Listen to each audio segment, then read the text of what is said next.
Esse painel ele vai entrar, né, num dos temas principais desse seminário aqui, que é entre hoje e amanhã, que é em relação à discussão sobre governança ambiental e qual o papel dos países BRICS em relação a esse debate de governança. Tá? A mesa agora, ela o debate vai ser travado em relação à conexão entre os pontos, né, dos diferentes espaços de governança ambiental existentes, com destaque maior para a Convenção de Biodiversidade, Convenção de Mudanças Climáticas e a Agenda 2030, que os panelistas vão falar sobre. Então, eu gostaria primeiro, eu vou falar em português, né, que a gente tem tradução, eu gostaria primeiro de apresentar o professor Steven Bernstein, aí eu vou ler em inglês porque está na apresentação.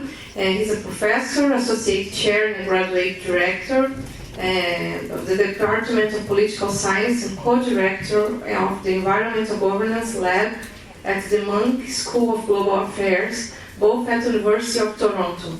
His research interests include global governance, global environmental politics, international political economy, and international institutions. He has authored and edited 4 books and dozens of referred articles and chapters in edited volumes. Current and recent research has focused on coherence and incoherence in global governance, including research on institutional reform and the Sustainable Development Goals, and a collaborative project on transformative policy pathways towards decarbonization. He has also consulted on institutional reform for the United Nations in the letter to and follow-up from the 2012 Rio Plus 20 conference. So thank you very much for your participation. And he started to talk about this coherence and incoherence in global sustainable development governance. After 10 minutes. Okay, thank you very much. Thank you for inviting me. It's a real pleasure to be here. I'm, I guess, the opposite of some people on the other panel. I'm not an expert on the BRICS. I do have, my research, though, is around environmental and sustainability governance and really focusing at the international level. So that's what I'll be talking about, but I do hope very much to learn from everybody here about the BRICS and the Brazilian situation. It's my first time in Brazil, so I'm very much looking forward to the discussion. Okay, so I'm going to, my presentation I think will take about 20 minutes or so. I may go through some of the slides quickly, so if you have questions, please do ask at the end. But I'm going to start by giving some, I think, some important historical background into this question of the problem of incoherence in global governance, but in sustainable development governance in particular. And then I'm going to talk about fragmentation and coherence and how these are not necessarily the same thing, and then talk about the current challenge with the Sustainable Development Goals and governance around those goals. So first, the problem of incoherence and calls for coherence. So if we look at the global governance architecture, really over the last 30 years, the major economic and development institutions have professed a number of common goals: poverty eradication, sustainable development, deeper integration of developing countries into the global economy, and economic growth. Sustainable development has emerged as a kind of umbrella norm or framing of how to integrate economic, social, and environmental aspects of governance that try to capture these various goals and how to deal with them together. Yet, many people would argue that there's incoherence in global sustainable development governance, that it prevails in a number of areas. So what we see, for example, is a fragmented regulatory environment. There are competing competencies and purposes to institutions that are supposedly working on similar things, but there's often competition between different institutions and with different ideologies behind them. There's a decline in multilateralism. We heard a little bit about that earlier. A rise in bilateralism or minilateralism, groups of states, maybe even like the BRICS, working together, but as opposed to the multilateral system we've had, and polycentrism. In other words, the a rise of many other actors besides states being very active in global governance arrangements. In terms of flows, we've seen bilateral, earmarked aid and remittances, FDI, all go up over the last number of years, whereas multilateral aid, core funding of institutions, has been going down or has been relatively stagnant. So with this in the background, we can look over the past 20, 25 years and see there have been a number of calls for greater coherence in the system. And I'm obviously not going to go over all of these in detail, but this is not something that's new. So we saw it, for example, starting with the WTO when it was created and calls for macroeconomic coherence. We saw it with the Monterrey Consensus as a way to bring coherence to developing financing and bring it more in line with the Bretton Woods institutions and the UN Bretton Woods institutions try to work more closely together. We see it operationally in the UN with the creation of new attempts to have the UN deliver as one, to have better operational and vertical coordination. And the Millennium Development Goals is an example of trying to create a common framework around development delivery and development cooperation. We've seen it in the OECD, which has had a program to have coherence in coherence for development. Now they're calling it coherence for sustainable development. Not everyone in the OECD actually likes this, but in any case, this is the new framing, policy coherence for sustainable development. And of course, Rio Plus 20 really was in many ways about integration and coherence. And if you look at the future we want, which was the outcome document, integration is mentioned 53 times, coherence 25 times in the future we want. The Sustainable Development Goals in the 2030 Agenda are, I would argue, the major outcome of this conference after a couple of years of negotiation. And these two really have coherence behind it. And we see this operating both horizontally and vertically. So horizontally across the global governance system, but also vertically in the sense of trying to create greater coherence, filtering down, mainstreaming into policies, national policies, in states, and to bring some of these ideas into planning and policies at the national level, where of course it's most important because that's where it hits the ground. So I've been talking about coherence, and I want to give you a working definition because words like integration and coherence are thrown around quite a lot. So I'm going to give you, there's various definitions out there, but I'll give you my definition. So this is the systematic promotion of mutually reinforcing policies that reflect legitimate social purposes. Okay? So today, coherence reflects calls for mutually reinforcing policies across the three dimensions of sustainable development. And it's important to recognize that coherence has both ideological and institutional elements. So ideationally, this is what I mean by legitimate social purposes. Okay, what is coherence driving for? What kinds of norms and so on? And institutional is around governance institutions, whether they're state or non-state. Are there institutions addressing similar goals instead of working at cross purposes?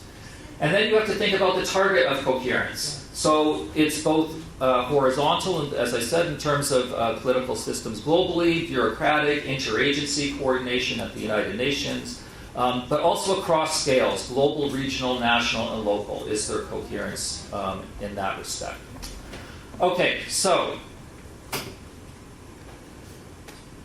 let's move then to talk about whether or not we have coherence, how it is we think about it.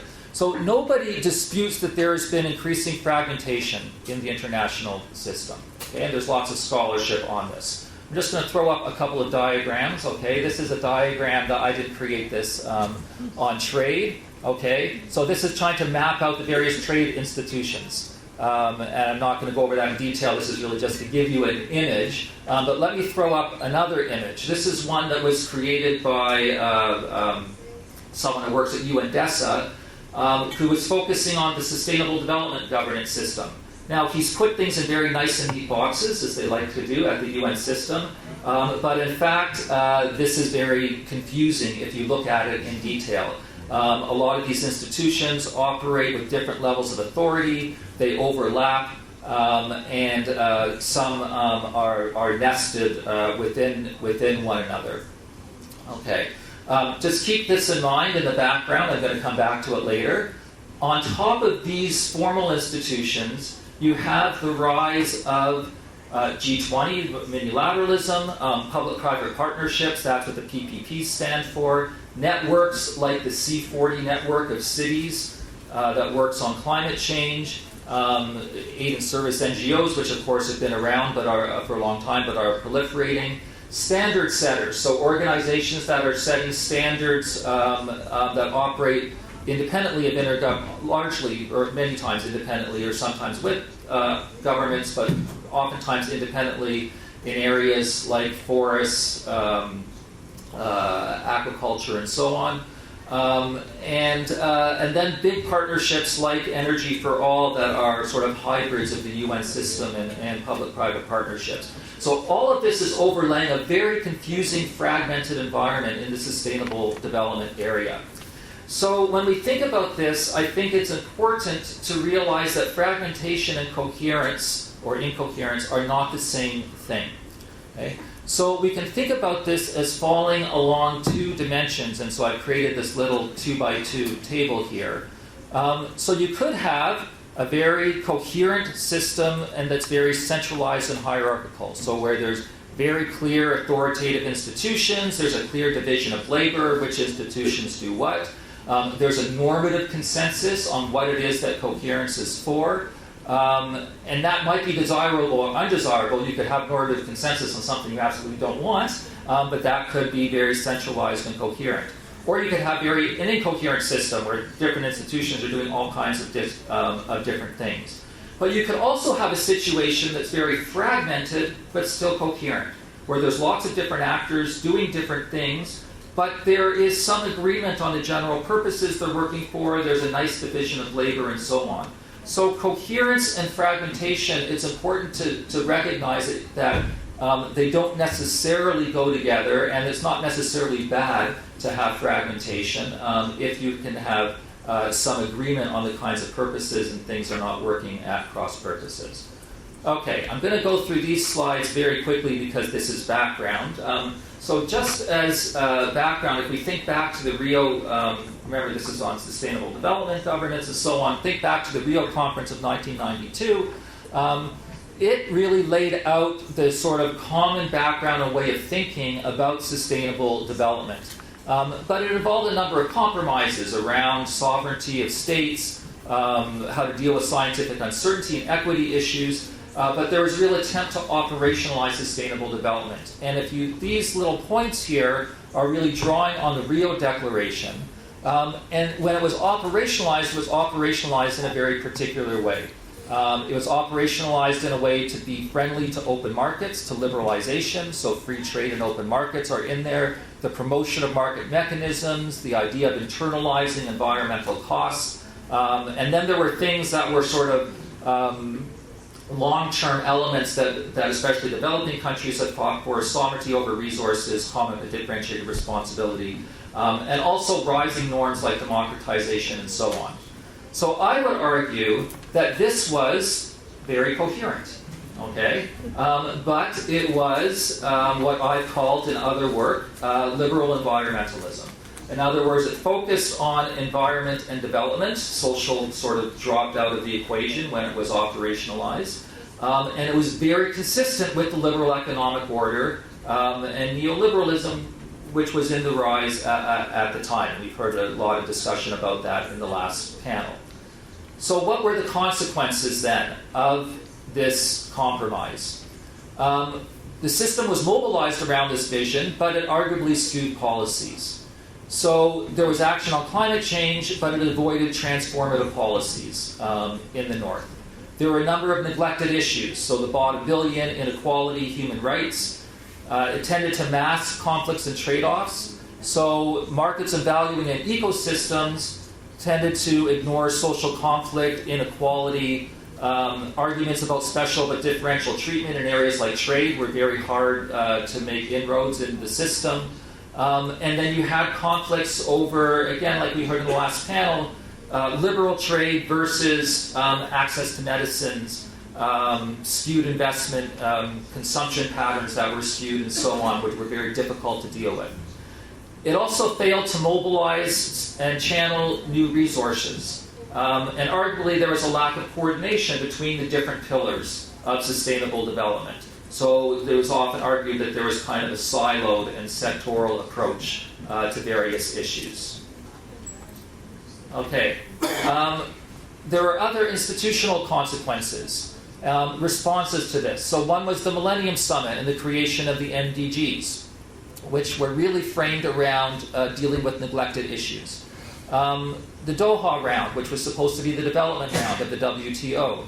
The World Summit on Sustainable Development, which instead of negotiating new treaties, really promoted this concept of public-private partnerships, of working with the private sector, again, consistent with this kind of liberal environmental normative compromise. Finance for Development, which I mentioned before, developments in human rights, the new Human Rights Council, and so on. My point about all of these reactions is that they all aim to respond to shortcomings, neglected issues, gaps, but they fail to produce a coherent alternative vision. And you can see this in specific areas, and since the theme is around environment and sustainability, for example, MDG 7 is a terrific example, where it's stuck in there in the Millennium Development Goals, but it's not connected to any of the other goals. There's no institutional arrangements around it, and it's not surprisingly was the least, by most measures, the poorest performance on that goal compared to any of the other goals in the MDGs. You also saw fragmentation as a result. So gridlock has been talked about a number of people in multilateralism, proliferation of bilateral regional agreements, alternative forums, rise of public-private partnerships for implementation as opposed to relying on the multilateral system, proliferation of private standard setters, weak regulation and oversight, weak accountability. Okay? So this is decentralized, polycentric incoherence, I would argue. Now what about the normative implications? Okay.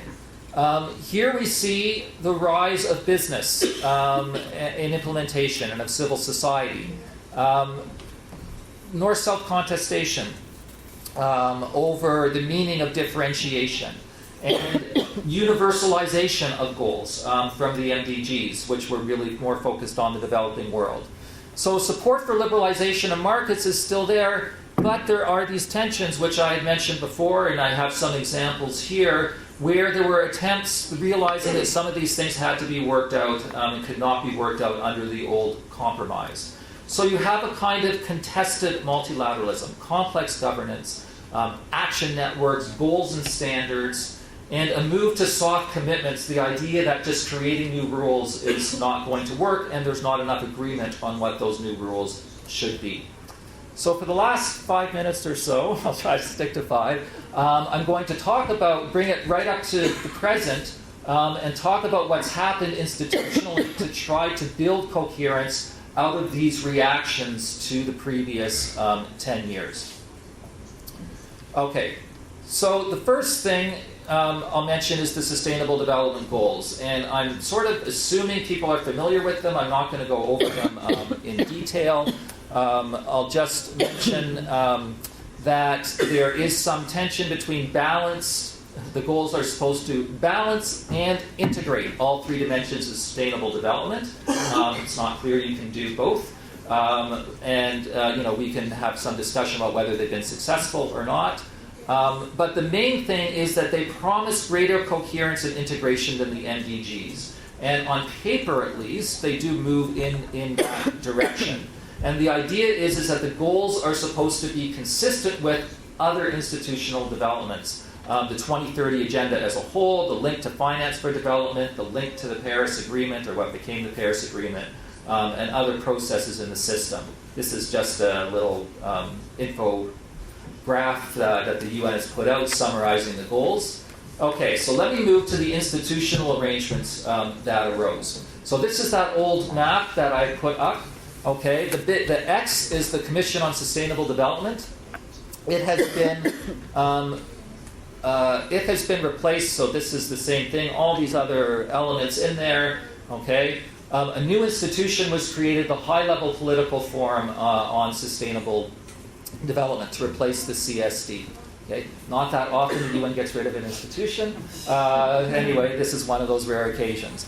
Okay, so this title, Orchestrator by Default and Design, comes from an article that I've written with a colleague, Ken Abbott. The question I want to address is, can it increase coherence? Okay, and by default and design, we mean, on the one hand, it was almost impossible that it could be anything else but an orchestrator, but also that there were many states that I think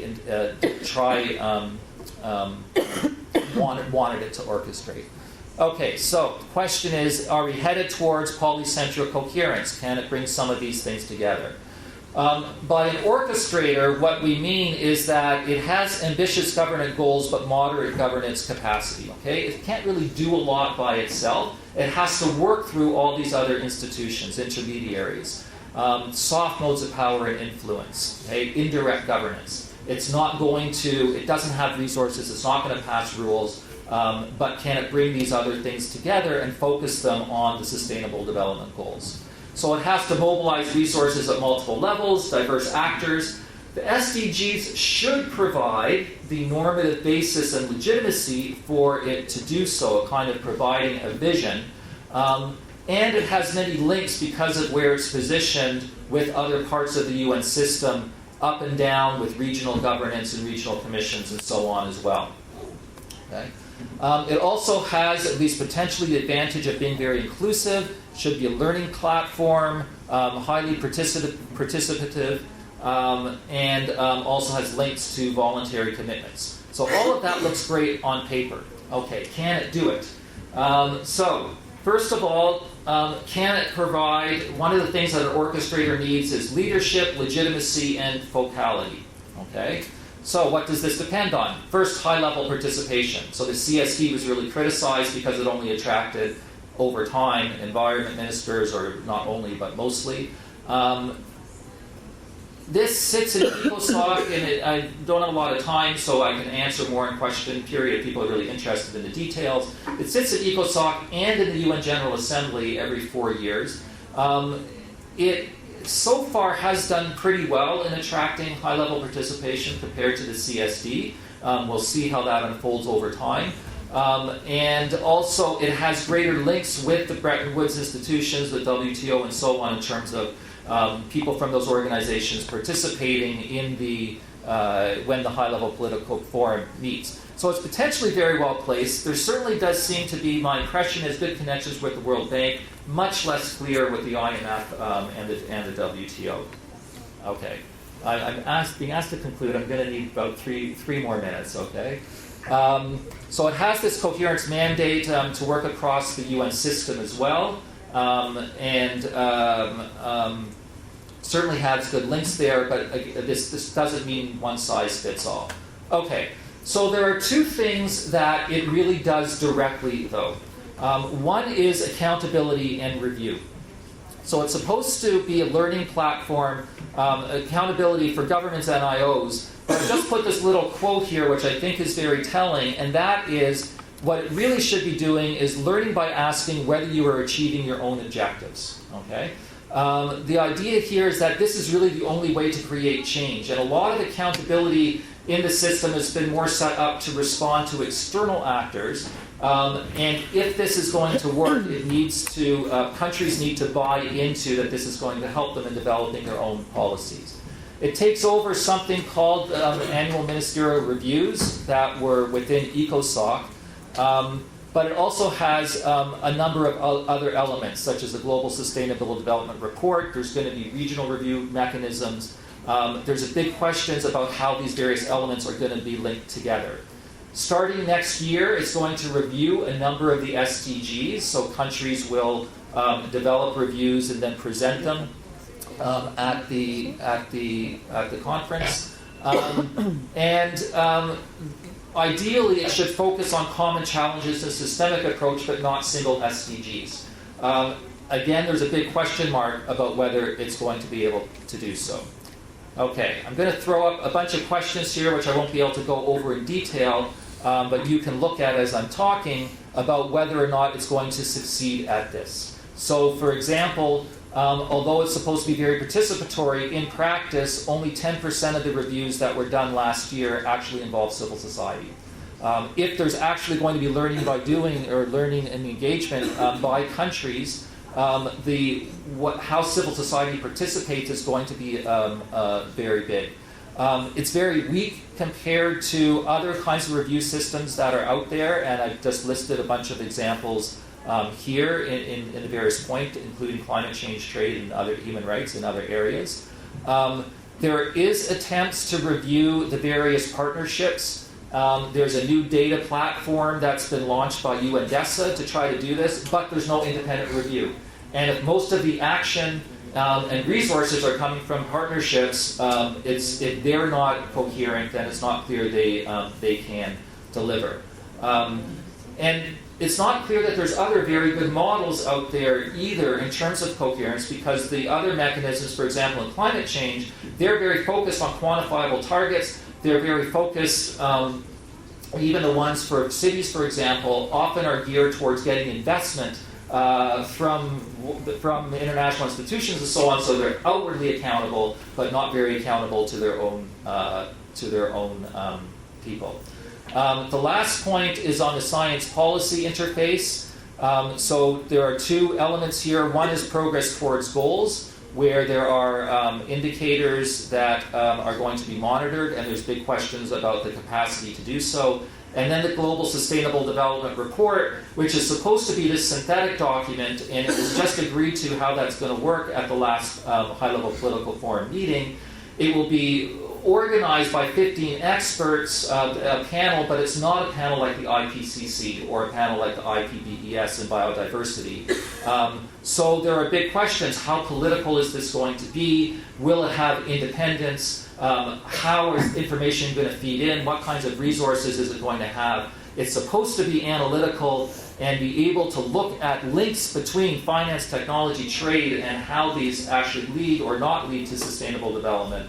But the jury is certainly still out. So I'll just skip over these because I'm over time. I know other people are anxiously waiting.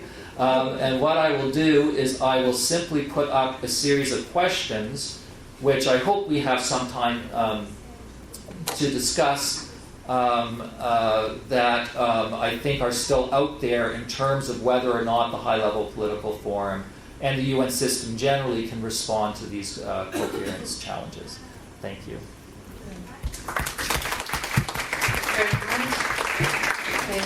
Vou passar. Muito obrigada, acho que foi bem elucidativo e trouxe um elemento central que a gente fala muito da questão da fragmentação, né? Esse debate de coerência que faz bastante sentido para a gente entender.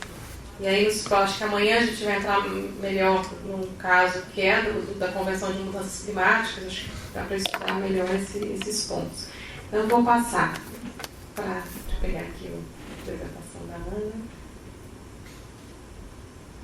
Para a Ana Toni. A Ana Toni, ela é cofundadora do GIP, que é a Gestão de Interesse Público. Ela também é diretora executiva do Instituto Clima e Sociedade, o ICS. Ela trabalhou como representante da Fundação Ford no Brasil e como diretora executiva da ActionAid Brasil e da ActionAid Reino Unido, como a Policy Advisor, representando também a ActionAid nas conferências das Nações Unidas.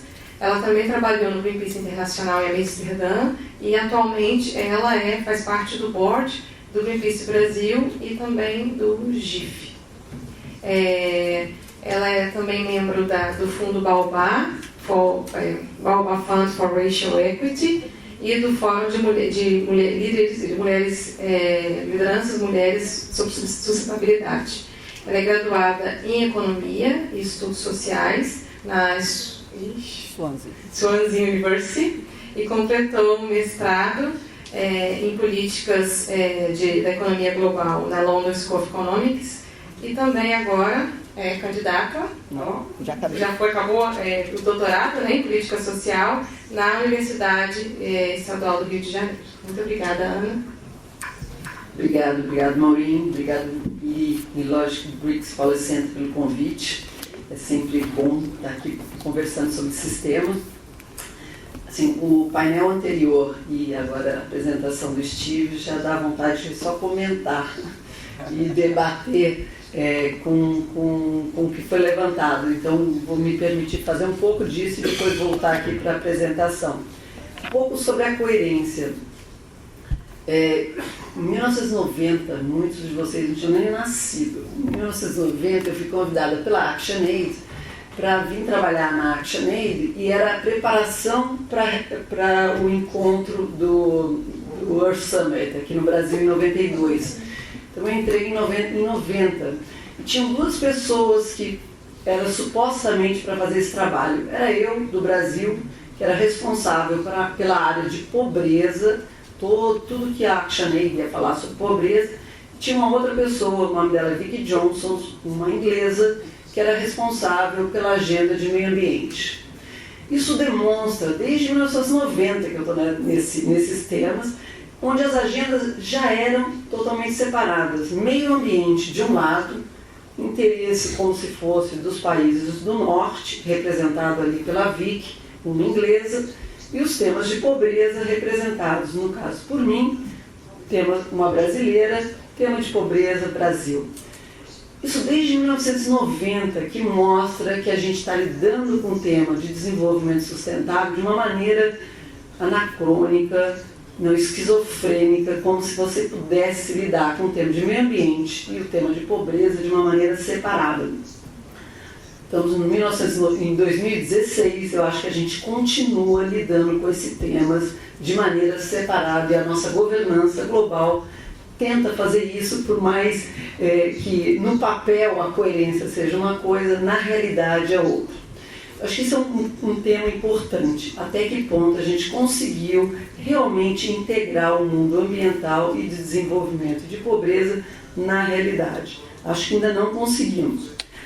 Segundo ponto, foi sempre visto como um tema norte-sul. Então, as divisões norte-sul da agenda de governança ambiental, este tema sempre foi visto como um tema da agenda do norte. E isso eu acho que é um dos maiores problemas. Então, a minha hipótese é, os países do sul, nós, entramos na governança ambiental de uma maneira defensiva, desde o começo. Desde quando essa agenda foi colocada, desde os anos 80, ou antes 70, nós vimos essa agenda ambiental como uma coisa defensiva. Como assim, temos que nos proteger da hegemonia do norte, eis aí a questão ambiental que está vindo enviesada, criando condicionalidades, querendo deixar com que os países do sul fiquem sempre pobres. Então temos que nos defender. Essa atitude, lógico que tem razões para ela, né? Assim, não é que somos ingênuos, mas é uma postura política que aconteceu por anos em toda a governança ambiental dos países do Sul, e foi dito aqui antes, a gente tem uma crítica muito grande, mas a gente não oferece alternativa. Então, acho que assim, em termos de hipótese, o Sul entrou na agenda de governança ambiental ou de sustentabilidade de maneira defensiva. Segundo, a gente entrou nessa agenda de maneira inconsistente e incoerente. A gente fala alguma coisa a nível global, defende essa agenda a nível global e a nível nacional as nossas políticas fazem o oposto. Então a gente vai lá, defende sustentabilidade, o meio ambiente, a biodiversidade, e quando chega nacionalmente a gente destrói a nossa própria biodiversidade, infelizmente. Terceiro, como eu falei, a gente olha para essa agenda não oferecendo alternativa. Como a gente está nessa disputa global da geopolítica de uma maneira defensiva, a gente não teve, como foi colocado, os países dos BRICS, né, em geral, acho que o Luiz colocou muito bem, é anti-hegemônico, mas não ofereceu alternativas. Eu acho que continua ainda, até uma grande maneira, continua sendo o caso. Tradução não está. Tradução está um problema. I can switch to English. I don't want to stop you, but I don't know. You tell sorry, me. Shall I do in English or português, inglês? Não, pode continuar em inglês se quiser enquanto eles vão. Yeah, okay, I do it in English then. And finally, before I actually get to my presentation, I would argue that on the climate change issue, the BRICS have not acted as a bloc, not at all as a bloc. Obviously, there is a diplomatic exchange from time to time, but they have not acted as a bloc. They have very different interests on the climate change issue, but individually, those countries are fundamental to the climate change convention. But I'm an optimistic by nature. So although I'm being extremely critical about the role of especially developing countries on how we have faced the environmental governance agendas, I'm really optimistic because I think we are waking up to the importance of having a global governance on environment, development, sustainable development, we name it whatever we want, but having a strong governance on those issues is of benefits of developing countries. I mean, the countries that have an economy based on natural resources are countries like Brazil, India, China. We are huge countries. So we do need a governance on an environmental issues. And if we're able to look at the governance of sustainable development from a perspective of what we want rather than how can we defend ourselves, I think we would be in a much better place. So now back to my presentation. I don't know how to...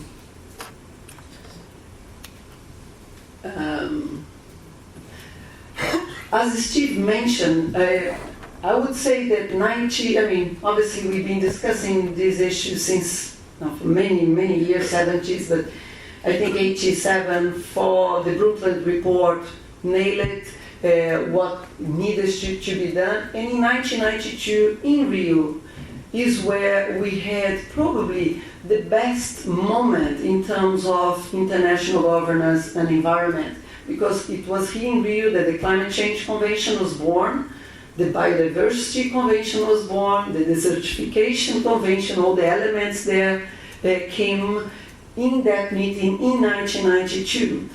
And it was in Rio, exactly in this city, and I wonder how many people, policymakers from Brazil itself, from civil society, from the South, realized at that time the importance of what was happening in 1992. I totally agree with Steve that what came out was the reinforcement of many of the neoliberal elements there, but was also, not only that, but was also, if we look at the polluters pay principles, if we're looking at the precautionary principles, the internalization of environmental costs, there were key elements for a new paradigm and a new development model that we have still not come across, because we still see those elements as, I would say, more in a defensive manner rather than in a proactive manner. So 92, key element. Really we should try to understand what happened in 92. And the history of the Climate Change Convention have gone through, and obviously the most two moments. One is 2009, and again, the last panel talked about the crisis of 2008. Immediately, we had Copenhagen Climate Change Convention, and was a disaster there, a real big disaster happening in 2009. But from there on, developing countries, especially leadership from Brazil, India, and China, saw there an opportunity for them to reinforce their leadership in that forum. And I think, and again was mentioned by Luis, because of their actions, was able in 2015, last year, to make Paris the agreement that it was. This came across because of the leadership of those countries. We should not fool ourselves. If it depended on the developed countries, we would never have Paris. China and US were absolutely key. We all know about that. But alone, they would not make it.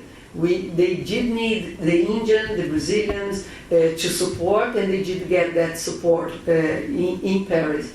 Paris was fundamental, and I think it's really fundamental to look at the different governance. First, Paris is a bottom-up, different from many other global conventions that top-down. They decided what's up there, and then countries needed to implement. Paris decided that it's going to be a bottom-up approach. The national development, the INDCs, the national development commitments, each country could then decide it. Paris also decided that not only we should go on to 2 degrees, but 1.5. And the agenda of 1.5 did not come from the big countries. China, Germany, no, it came from the small islands. The leadership of the small islands that again showed that in the Climate Change Convention, although obviously the big countries have the big power, small countries had the possibility to leave their imprint into the convention there. They also agreed on a mechanism that you can increase ambition. So every 5 years, people go back to the Climate Change Convention and see what else countries by themselves can support in terms of diminishing carbon emissions. Finance, a big issue, and here is finance from public sector, private sector, and not only from developed to developing countries, but from developing to other developing countries. So again, you can see the role of some developing countries coming across. Paris is a much more balanced agreement than many others because you have mitigation and adaptation, loss and damage, and so on and so forth. And I think one very important issue that, again, Brazil, India, and China have been fundamental to keep, and South Africa, I would say, is the common but differential agreement that, again, was suggested. Without those countries, that convention would never kept these issues that we all have to collaborate to fighting climate change. It's no longer a time that you can just blame the North because they have polluted the Earth and the planet. The planet nowadays, we all need to take care of that. So there is a limit on how much you can just point your finger to the developed countries. We needed to do our homework as well. But there are different responsibilities, both in relation to technology transfer, money, and action in those countries. So that was a key agreement that was then mentioned, and it stayed there. But as with every negotiation, and again, Steve, we are keeping in the global governance, we went coherent. You talked about how can we, you mentioned, how can we be coherent about that? Can we? My question is, can we, in a moment that we have such a political disarray, that can we ask the international governance, especially the environmental one that still, can we have any coherence?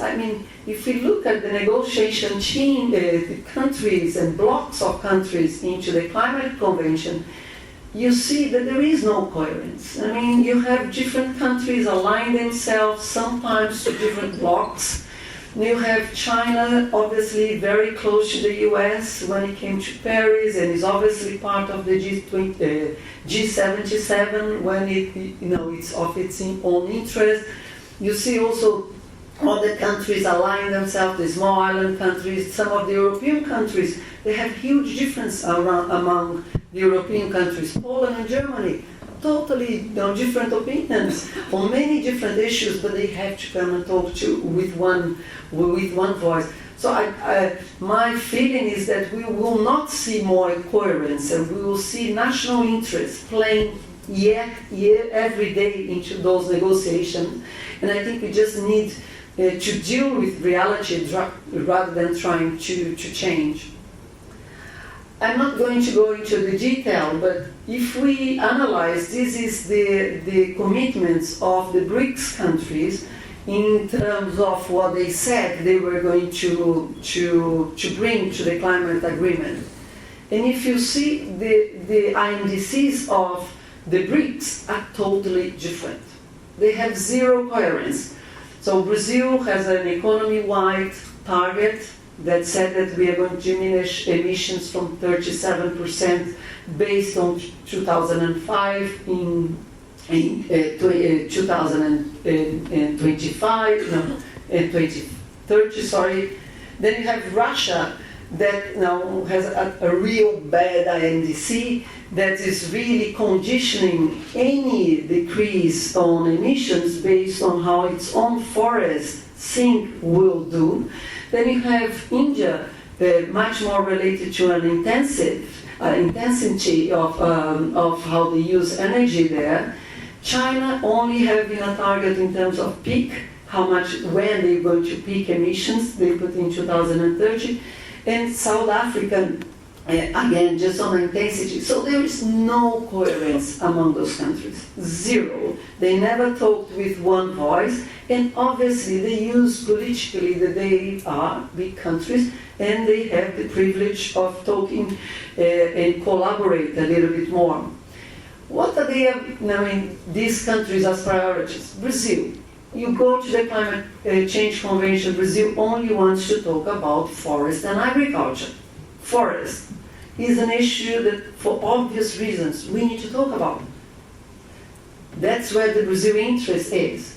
Russia, is a big oil country. Only interest is to talk about oil.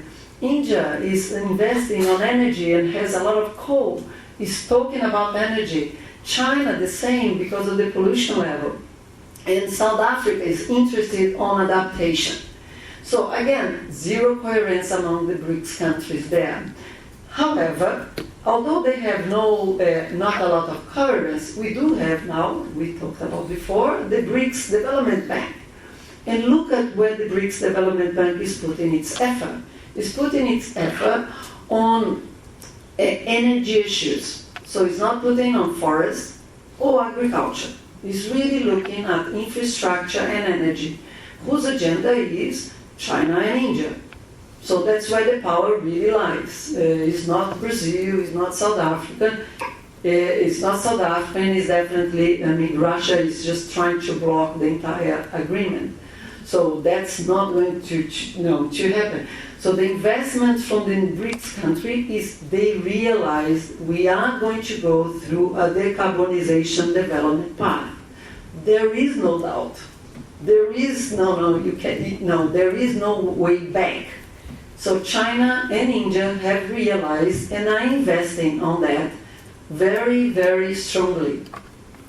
And I think the BRICS Bank is a way that they are finding to invest in their own countries in a new development path related to, again, energy, not forests, not all the other issues that we care about. We're talking literally about energy. We should never forget that environment governance is not being talked about at the UNFCCC, the Climate Change Convention, or the Biodiversity Convention, or the Sustainable Development Goals. This is the place we go to. But where the environmental agenda is really important and is discussed is at the WTO. Is obviously at the G20, because the environment agenda nowadays is an economic agenda. So there is huge economic interest behind what we are calling environment. Is this good or is this bad? This is the reality. This is really the reality. I'm very happy being an environmentalist and very proud environmentalist. I'm super happy that the environmental issues are no longer a niche issue. It's no longer an issue that a group of very small group of people my friends in Greenpeace or in other groups, that we get together and discuss the environment. Now, the environment issues are in the middle of the economic debate. It's in the middle of the development model that we want.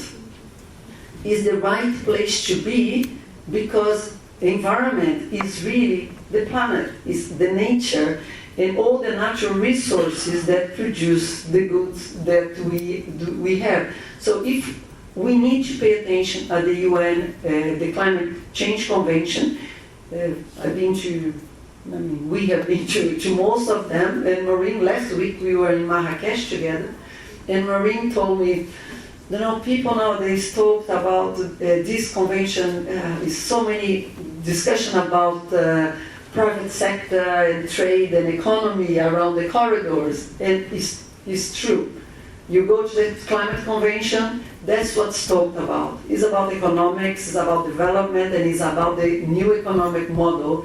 And I think we really need, as developing countries, to realize that either we have a vision of the development model that is good for our countries, and then fight that inside of those corridors, rather than being on the defensive, or we are not going neither to be able to impose the development model that we want, nor are we going to stop the others imposing on us. So I think we have a chance and a choice. Sustainable Development Goals, Steve just mentioned, actually showed the same slide. There are so many interlinks to climate change. It's food security, it's energy, it's the climate actions, it's water. So climate is almost everything. And the most important question is, what is the cost of inaction? Who is going to pay for the inaction? And who is going to pay, unfortunately, is the same people that always pay. The poor, the vulnerable, the poor countries, and so on and so forth. So having action is in the interest of ourselves, and obviously we need to try to impose on the developed countries, but it shouldn't just stop us. So what's the Trump effect? Comes a guy, crazy guy, mad guy like Trump, and says, doesn't exist climate change. Now this is an invention from the Chinese. Very interesting phrase, an invention from the Chinese.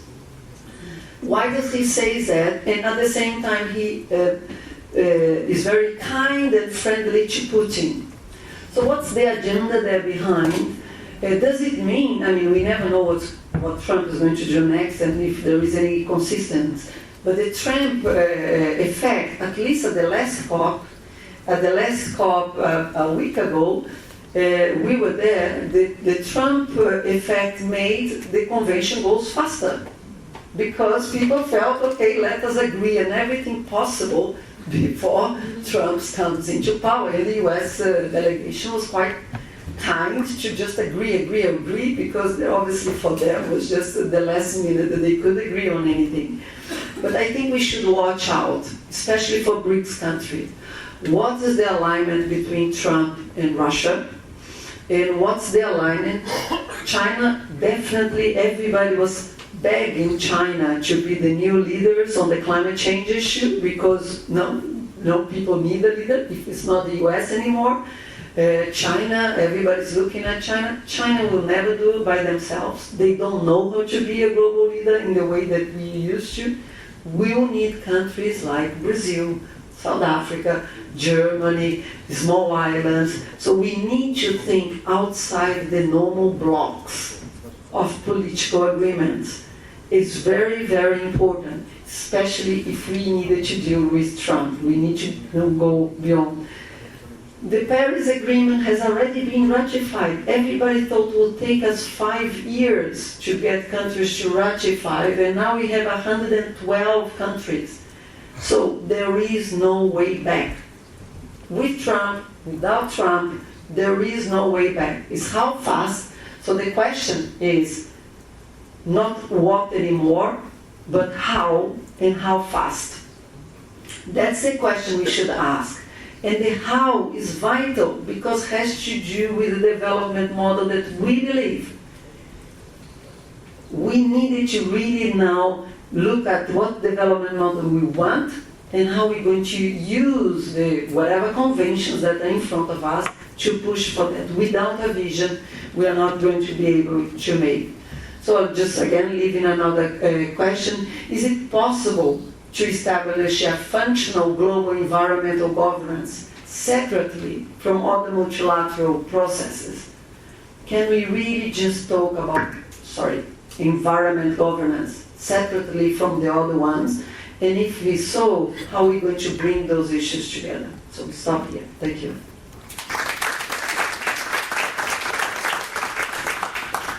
Obrigada, Ana.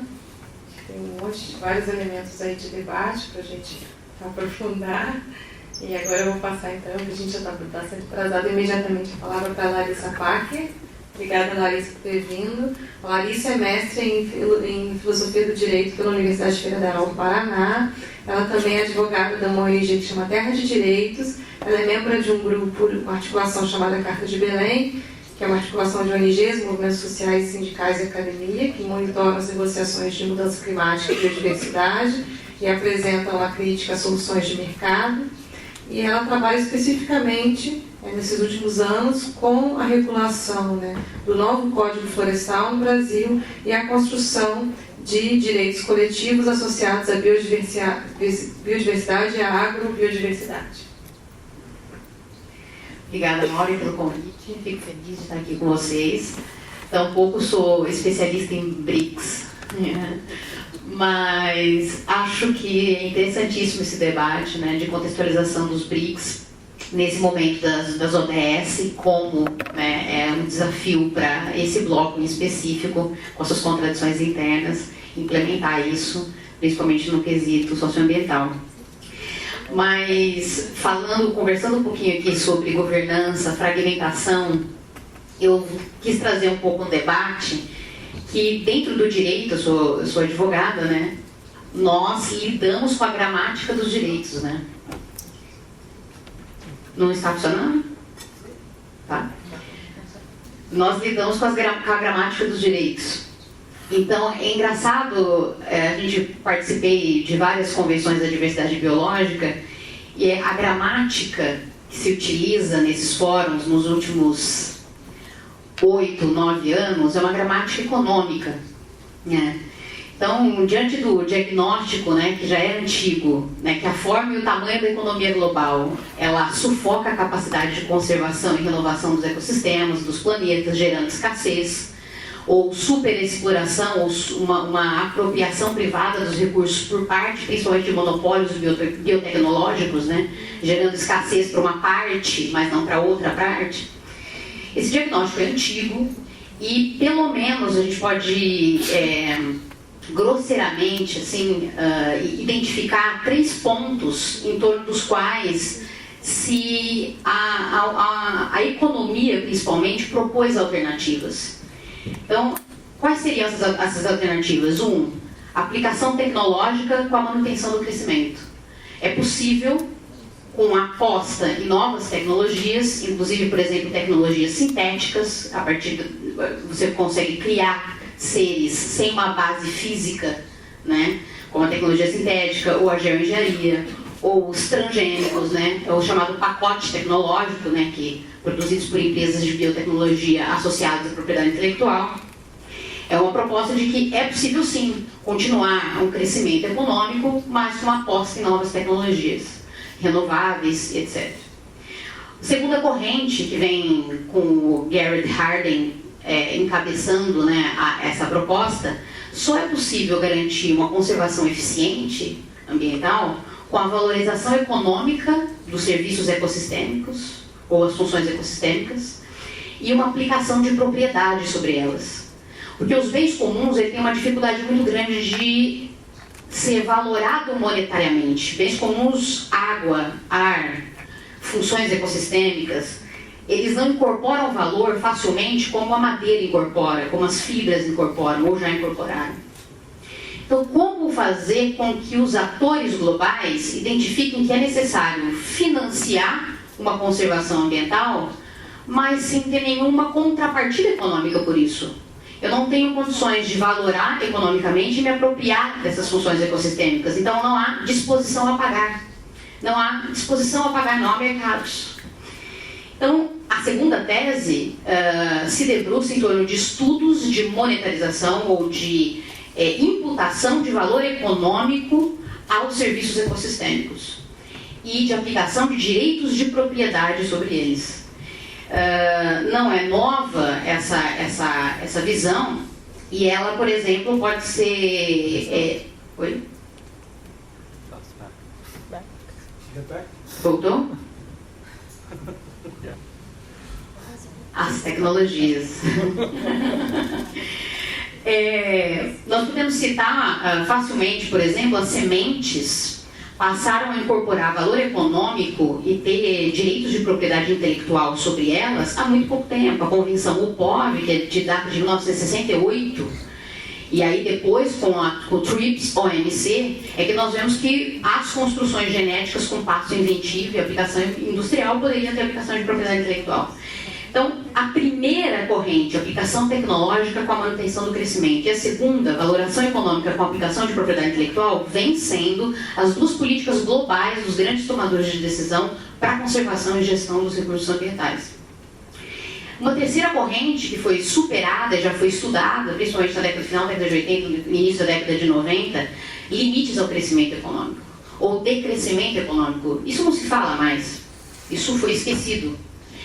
E é aí que eu me insiro, eu e meus colegas do direito ambiental. O direito internacional ambiental significa a gramática dos direitos humanos aplicada aos fluxos de energia, aplicada aos fluxos de matéria-prima, a apropriação e transformação de matérias-primas, significa o direito internacional ambiental em si um limite ao comércio global de serviços e ao comércio global de bens. É por isso que a gramática dos direitos humanos vem sendo, infelizmente, afastada do direito ambiental. Nós temos, em 1945, a Carta de São Francisco, a ONU, ela não indica nenhum direito ambiental expressamente. Mas ela fala em direitos humanos. A Declaração dos Direitos Humanos de 48, ela faz a interpretação autêntica da Carta. Ela fala, olha, os direitos humanos são esses, embora seja soft law, né, um direito mais, uma recomendação, a declaração vem sendo usada para sistemas de proteção de direitos humanos a partir do Pacto Internacional dos Direitos Civis e Políticos e do Pacto Internacional dos Direitos Econômicos, Sociais e Culturais. Nós temos um sistema de proteção, inclusive com comunicações interestatais, com petições individuais, em que se houver violações, o comitê... desculpa. Are you okay? It's working, it's just cutting in and out. It's cutting. A partir de 1966, o Pacto de Direitos Civis e Políticos e o Pacto de Direitos Econômicos e Sociais, eles estruturaram sistemas de implementação desses direitos. Em 72, nós temos a Declaração de Estocolmo. Ela traz 26 princípios que pode ser equiparado à Declaração da ONU de 45. Larissa, Oi. acho que é melhor fazer simultâneo, porque não tá. Tradução simultânea? Acho melhor.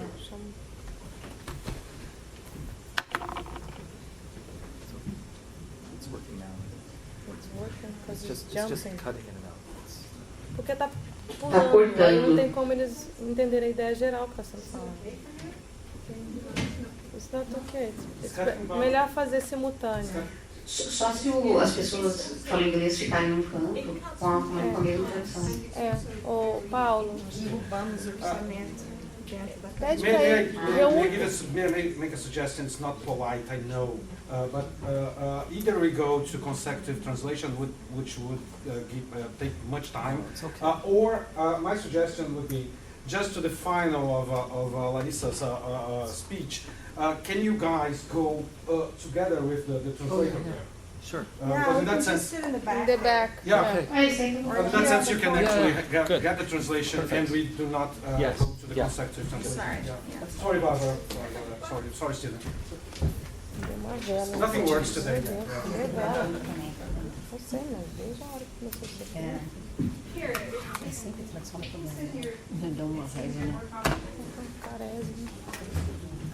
Vocês testaram mesmo? No, you can sit there. Barbara foi dar a volta.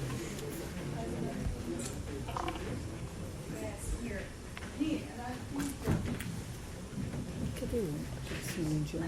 Deve ter saído, saiu. Coitado. Paulo, vai atrás do indiano que saiu aí.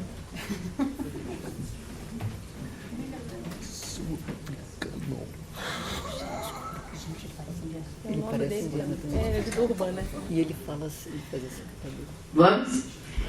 Tá, eu vou só retomar um pouquinho então. A última corrente, falei da aplicação tecnológica com a manutenção do crescimento.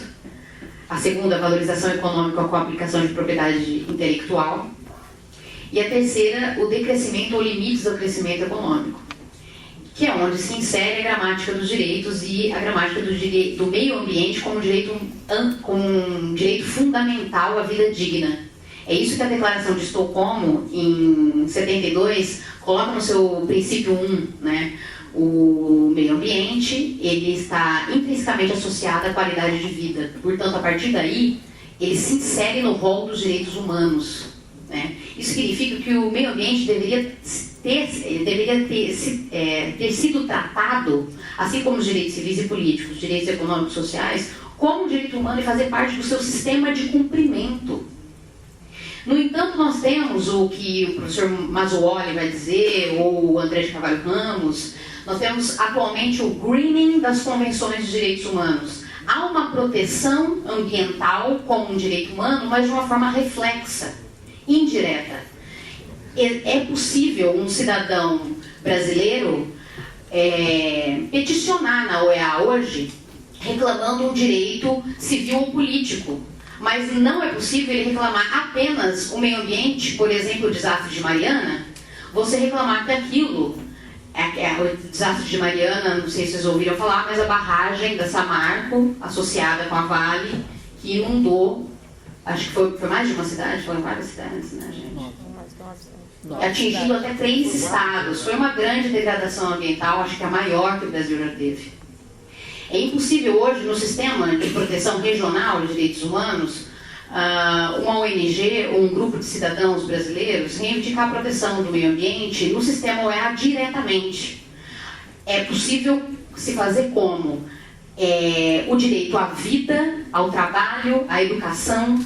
Esses direitos econômicos, sociais, esses direitos civis e políticos foram ameaçados e indiretamente o meio ambiente foi ameaçado. Então, via reflexo, é possível eu reivindicar uma proteção de direito ambiental na OEA, da mesma forma no sistema europeu de direitos humanos.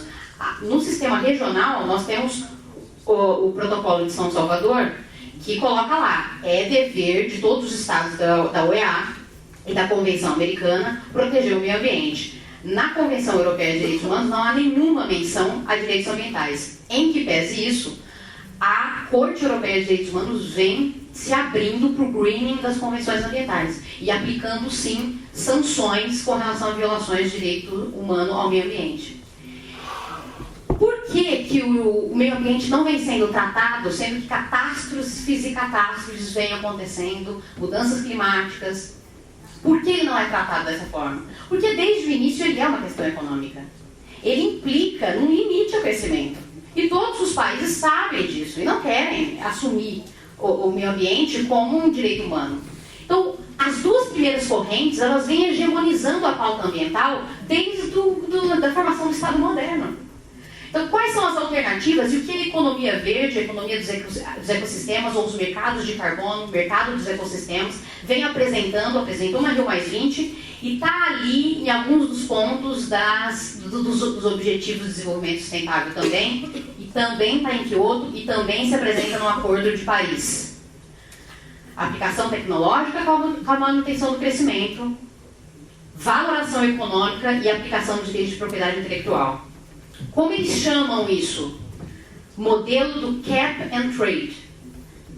Né? Nós vamos, através de acordos de soft law, recomendações, mas que causam um comprometimento moral e ético dos países, as metas voluntárias, né, do Acordo de Paris, ou as metas de Aichi na Convenção de Diversidade Biológica, os países consensuam metas até 2020, até 2030, né? em que cada país voluntariamente tem que atingir essas metas. No entanto, há mecanismos flexibilizantes. O cumprimento dessas metas, ele é feito via de regra mercado. Esse sistema Cap and Trade, ele nasce década de 80 no programa de créditos de chumbo na gasolina nos Estados Unidos, também no comércio de emissões de chuva ácida nos Estados Unidos. E os Estados Unidos, embora não faça parte do protocolo de Kyoto, consegue alavancar essa estratégia do Cap and Trade para o protocolo de Kyoto.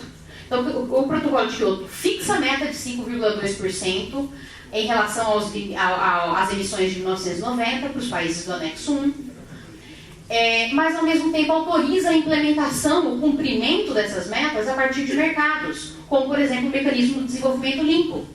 E há uma transferência, portanto, de responsabilidade ambiental para os territórios do sul global. Mecanismos de desenvolvimento limpo foram instalados em muitos territórios do sul global e as condicionantes estão aí presentes. Os territórios, principalmente das populações indígenas e tradicionais, passam a estar comprometidos com a conservação das metas dos países do anexo 1. Há uma transferência de responsabilidade ambiental e via mercado, com emissão de certificados ou créditos, que podem ser via mercado aberto, compra e venda de créditos, ou via mercados regulados a partir do Alto Comissariado? Não, da ETS da União Europeia. Não, tem na União Europeia, mas tem a regulamentação, o CDM de Kyoto. Mas a partir daí nós temos o mercado de carbono. Autoriza-se a apropriação privada de 1 tonelada de carbono equivalente evitado, equivalente porque pode ser carbono, pode ser metano, pode ser os gases de efeito estufa, que são equivalentes. Mas autoriza-se a emissão de um certificado que representa 1 tonelada de carbono equivalente evitada, para se transacionar entre países que têm o dever de cumprir as metas e os países que não tinham tal dever pela questão da responsabilidade comum e diferenciada. Ou seja, os países do sul global passam a poder cumprir e emitir esses certificados para cumprir as metas e autorizar os direitos de poluir. Os países do norte poderiam continuar emitindo se comprassem créditos do sul global. Essa é a engenharia que o protocolo de Kyoto estabelece. Não é muito diferente do que os mercados de biodiversidade querem estabelecer na Convenção da Diversidade Biológica. As metas de Aichi falam de 30% da cobertura terrestre, 20% dos mares que devem ser preservados, mas também autorizam o seu cumprimento a partir de mercados dos ecossistemas. No Brasil, nós temos um exemplo muito claro. No Brasil, por lei, nós temos que proteger 20% de reserva legal no sul, 30% no Cerrado e 80% na Amazônia de reserva legal por propriedade. O Brasil internalizou o mecanismo Cap and Trade. Como? É dever de qualquer proprietário de terra no Brasil cumprir com essas metas mínimas de proteção de reserva legal. Mas o proprietário que já devastou ou que o custo de oportunidade de manter a floresta não seja lucrativo para ele, muito melhor colocar uma commodity de soja do que manter a floresta em pé. Esse proprietário pode, então, adquirir uma cota de reserva ambiental em uma área onde seja muito mais barato se manter floresta, como, por exemplo, uma terra indígena ou um assentamento de reforma agrária, onde você não tenha um custo de oportunidade tão caro. Então, você transfere a responsabilidade do proprietário para um outro território, adquirindo cota de reserva ambiental. O que é cota de reserva ambiental? Aplicação de direitos de propriedade sobre 1 hectare de floresta nativa. Não precisa nem ser floresta, qualquer área de regeneração pode emitir cota de reserva ambiental. Você pode transacionar na Bolsa de Valores do Rio de Janeiro a compra e venda de 1 hectare de floresta nativa para cumprir com as metas de reserva legal dos proprietários. Isso tem a ver com proteção da biodiversidade? Isso tem a ver, para mim, esses comércios, eles são indutores de desmatamento e poluição. Por quê? A lógica da compra e venda, ou a lógica da oferta e procura, ela acaba associando a economia marrom, extrativista, com a economia verde dos ativos financeiros. quanto mais devastação das florestas, quanto mais emissão e poluição, mais escassa a mercadoria que o título representa, não é? Mais escasso o ar puro, mais escassa a floresta nativa. Portanto, maior o valor do ativo ambiental. Vocês conseguiram observar a contradição? Quanto mais a indústria extrativa avançar sobre a floresta ou emitir CO2, maior o valor do título, porque mais escassa a mercadoria que o título representa. Dentro da lógica de oferta e procura, financeirizar, autorizar a aplicação de direitos de propriedade sobre funções ecossistêmicas, como é o caso do carbono equivalente evitado, como é o caso da cota de reserva ambiental, ou outros títulos ou ativos ambientais que estão sendo autorizados em fóruns como a Convenção da Diversidade Biológica, você estimula a economia marrom, você só estimula a economia verde financiarizada, estimulando a economia marrom. É o win-win, é o ganha-ganha. Quanto mais eu emito, maior o valor dos meus títulos, porque mais escassa a mercadoria que eu represento. O rumo que isso está tomando, a gramática que isso está tomando, é realmente a desregulamentação do meio ambiente, do ponto de vista de ser um direito humano, um bem comum, insuscetível. Para ser um direito fundamental, esse tem 3 características. Ele é insuscetível de apropriação por um só. O meio ambiente é de todos, é um bem comum. Nenhum tipo de apropriação privada é permitida sobre um bem comum. Ele também não pode ser disponível, ele não pode ser alienável. Eu não posso me apropriar e dispor, já que o meio ambiente não é de uma pessoa, ela não pertence nem à nossa geração, pertence a nós e às futuras. Então, estes mercados estão sendo implementados, estas metas estão sendo fixadas. Muitos olham essas metas como uma oportunidade de governança ambiental menos fragmentada, com possibilidade de cumprimento e etc. No entanto, a engenharia ao redor dessas metas, infelizmente, vem aplicando as 2 correntes que eu enumerei no início. Valorização econômica das funções ecossistêmicas, aplicação de direitos de propriedade sobre elas, aplicação tecnológica com a manutenção do crescimento. Infelizmente, quem arca com a conta dessa financiarização ou dessa aplicação de propriedade e valorização econômica? Principalmente os territórios do sul global. E isso eu falo povos indígenas, comunidades tradicionais, assentamentos de reforma agrária.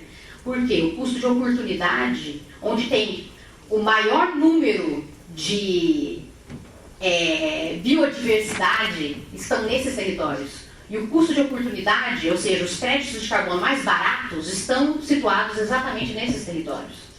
O custo de você ter uma reserva legal muito mais barata é justamente em território caiçara, litorâneo, etc.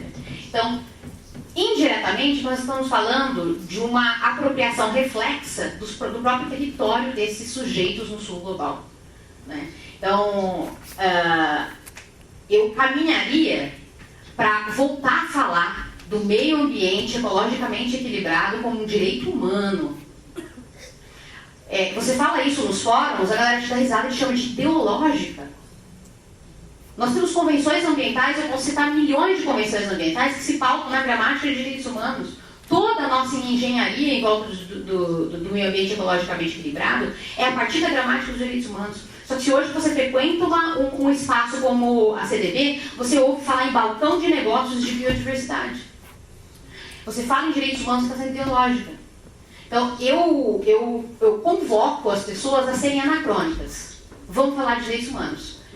O meio ambiente é um bem comum, ele não pode ser apropriado e ele é indisponível. No Brasil, o Código Florestal autorizou uma nova propriedade sobre a floresta, sobre o habitat de floresta nativa. Isso não passou sobre a constitucionalidade disso.